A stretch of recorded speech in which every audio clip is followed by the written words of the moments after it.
میرے بھائی آج یہ سب دنیا کا جو ماحول ہے نا، اور یہ جو عرب کر رہے ہیں، جس بے غیرتی کا یہ اپنے مظاہرہ کر رہے ہیں، اللہ کی قسم یہ سب دیکھ کر کے کلیجہ پھٹ رہا ہے۔ سمجھ میں نہیں آ رہا کہ میں کیا بولوں اور کیا چھوڑوں، لیکن پھر خیال آتا ہے کہ یار یہ 7 سمندر پار بیٹھے ان عربیوں کو کوسنے سے کیا ہوگا؟ ہمارے آپ کے یہاں یہ 4 لوگوں کے سامنے بیٹھ کر کے باتیں کرنے سے ان پہ کیا فرق پڑنے والا ہے؟ اور پھر دوسرا، ہمیں حق ہی کیا پہنچتا ہے کہ ہم ان کو کچھ کہیں اور ان کو لعن طعن کریں؟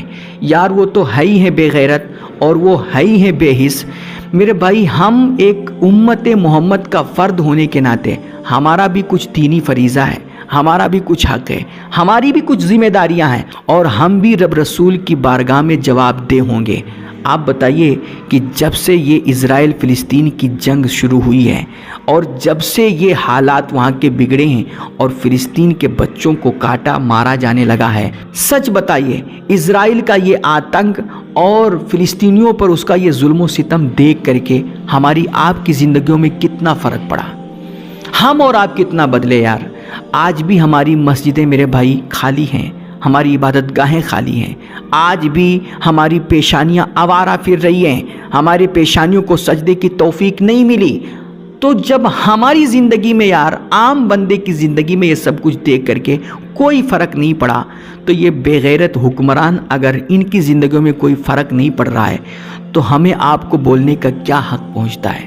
اور وہ اگر عیاشی کر رہے ہیں تو ہم ہی آپ کہاں پیچھے ہیں؟ ہم بھی اپنے اپنے طور پر اپنی عیاشیوں میں اور اپنی دنیا میں مست ہیں میرے بھائی۔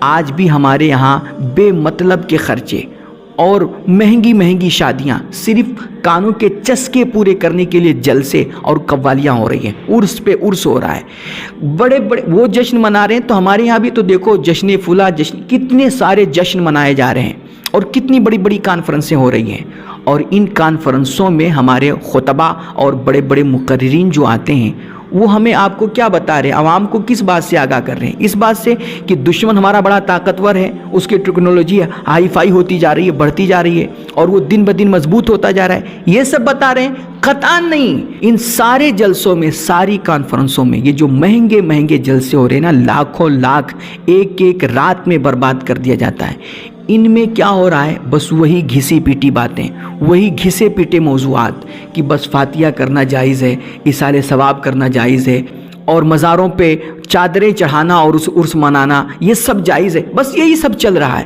معمول کی باتیں، معمول کے بحث اور معمول کے موضوعات۔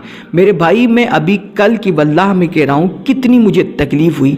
کل ابھی میں نے 2.5 گھنٹے کی تقریباً ایک ویڈیو تھی، ایک بیان تھا، جس میں بڑے بڑے علماء، اونچی اونچی پگڑیوں والے اور بڑے بڑی ٹوپیاں لگا کر کے لوگ بیٹھے ہوئے ہیں، اور وہ بحث کر رہے تھے اس بات پر کہ موجودہ دور میں ڈاکٹر طاہر القادری مجدد ہیں یا نہیں۔ اللہ اکبر! بڑے بڑے علماء بیٹھ کر کے ان بے مطلب کی باتوں میں اپنی انرجیاں صرف کر رہے ہیں، تو پھر کیا ہوگا ہماری قوم کا؟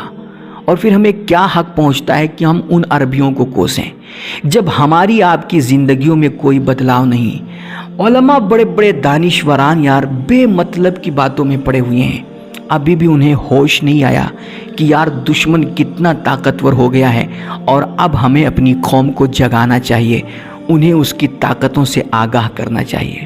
میرے بھائی یہی حشر ہوا تھا تاتاریوں نے جو بغداد کا کیا تھا، اس وقت بھی وہاں کے علماء اور دانشوران انہی بے مطلب اور فضول کی باتوں میں لگے ہوئے تھے۔ اس وقت کے علماء جب تاتاریوں نے ان پہ حملہ کیا تھا نا، اور مسلمانوں کے خون کی ندیاں بہی تھیں، اور ہٹلر نے ان کے سر کاٹ کاٹ کر کے مینار بنائے تھے جو نا، اس وقت بھی یہی ہو رہا تھا کہ وہ وہاں کے علماء اور مشائخ اور بڑے بڑے دانشوران بیٹھ کر کے اس بات پہ مناظرہ کر رہے تھے کہ حضرت مریم جو حضرت عیسیٰ علیہ السلام کی والدہ ہیں، وہ حضرت عیسیٰ کی ولادت کے بعد کنواری رہیں یا نہیں رہیں، اور حضرت عیسیٰ کا پیشاب پاک ہے یا نہیں، اور وہ بحث کر رہے تھے کہ ہرا رنگ افضل ہے یا کالا رنگ افضل ہے۔ اس پہ اس وقت کے علماء اپنی انرجی صرف کر رہے تھے اور بحث کر رہے تھے، وہ ان باتوں میں کھوئے ہوئے تھے۔ اور پھر تاتاریوں نے آ کر کے ان کا جو حشر کیا، اور بخت نصر نے جس طرح ان کو کاٹا نا، تاریخ اٹھا کر کے پڑھ لیجئے۔ میرے بھائی اللہ کے واسطے یار اب اٹھیے، اب ہوش کے ناخن لیجئے ذرا، اور یہ جو مہنگے مہنگے جلسے آپ کرا رہے ہیں نا، اور یہ جو کانفرنسیں بڑی بڑی ہو رہی ہیں، خدا کے واسطے ان کانفرنسوں کا، ان جلسوں کا معیار بدلیے۔